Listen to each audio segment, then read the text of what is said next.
When we found out we were pregnant, we were quite excited because it was going to be the first grandkid on either side of the family. So we had a special lunch and called both of our parents to our house, and we actually gave them each a sippy cup so that they could come to their own conclusions about what the lunch was about.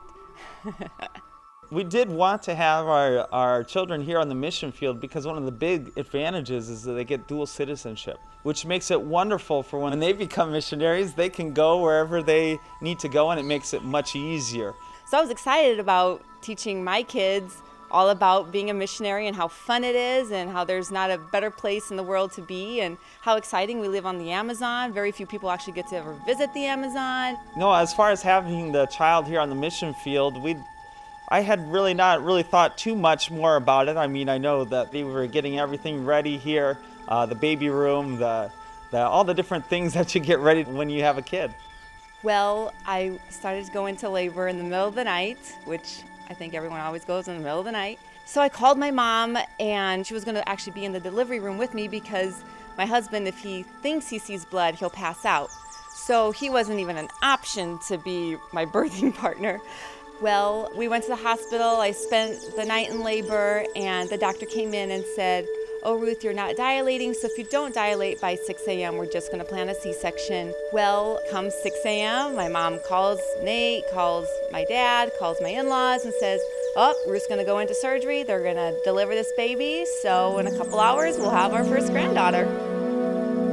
Right before I went into surgery, we heard the heartbeat of the baby. They just wanted to check and make sure everything was fine, and everything was fine. Her heart rate was normal.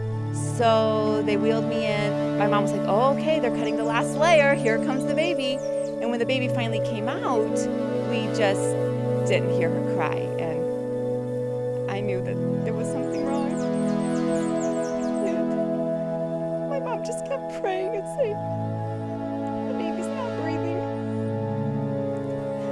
So I wanted to die at that moment because it was something I'd waited for so long. I remember I was sitting out in the waiting room with my mother, and a nurse came out, and she was crying. She's like, "You really have to pray because the baby's not breathing." And it just kind of, I didn't even know what to think. It was just kind of like a daze, that whole thing. And to find out that actually she never did breathe. All my dreams at that moment were just shattered because, I gave my life to Jesus. I was working, I was serving God, and it just didn't make sense. It didn't make any sense. That whole thing, that whole time was just kind of a whirlwind because something that comes out of left field, everything was fine. We just still don't know why she never breathed, but we had a funeral that very day because that's the way they do it in Brazil, and we had named her Anna Rebecca after our mothers.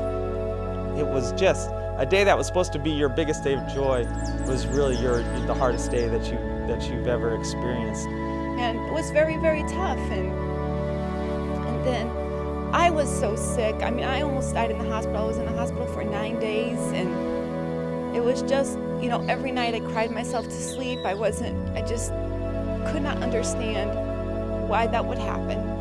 When came time for our cell group, which we have, I had already lined it up for one of my disciples to take over the cell group. And God spoke with me, "Go to the cell group, share your story." So I had lost the baby on Thursday, so Saturday he came to the cell group and he just shared his heart. I remember talking about the love of the Father, which the love of the Father says live. And there was visitors there that night. And through our pain, really, God used it to win them for the Lord. And really, some of the first people we won for the Lord in Brazil was right after we lost our daughter. During the next couple months, and it was very, very tough. Every time I saw a baby, it just made me cry. I didn't want to hold babies. I didn't want to look at babies. But I just, had to cling to God and just know that He was my strength and He was going to get me through each day. And, I had to rejoice in the Lord always. The sense we really had is that we were walking through a pretty place, but nothing spectacular. And we came to the edge of a really big desert. And it was a desert we had to cross. And it was like we knew there was this beautiful mountain range, this beautiful place on the other side. but we could not see it. It was all we could see and feel was that heat of the desert, that dry time, that hard time. Obviously, I wasn't going to find strength in myself because I just had no more strength left. And during those days, we just really dove into the Word of God and looked at God's promises. And the Word came alive in our lives like it never has before. And something tremendous happened in us. We went to a level of faith that we had never experienced before, and a level of joy that we had never experienced before. And now we really feel like, after all that's happened in our lives, that we've reached that beautiful mountain range and we're starting to climb it now. And we don't even know how high that mountain range is and how beautiful it will be once we get to the top. But we know it's even greater than anything that we've passed through so far.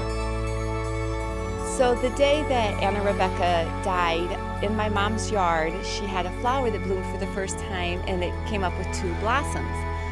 So in a way, the ongoing joke was, oh, Ruth, this flower gave 2 blossoms, your next kids are going to be twins. So, we just kind of all laughed about it. Well, wouldn't you know,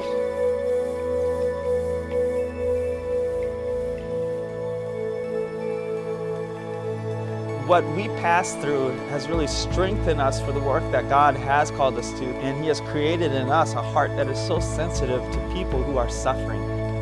What I found really amazing during that time is the amount of people, Christians and non-Christians alike, that said they saw Jesus in our lives.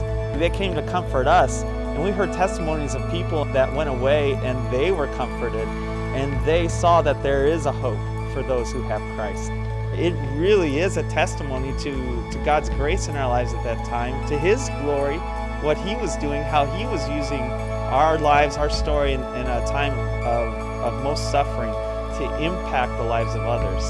And from then on, Nate's been able to really share our story around the country, and I've been able to share with people that have lost kids. So even through our hardship, God is being glorified and people are coming to know Christ. And we may have lost a daughter, but we're going to gain tons of spiritual kids through all this. And someday in eternity, we'll see our daughter, plus we'll see all these people that have come to know the Lord through our story.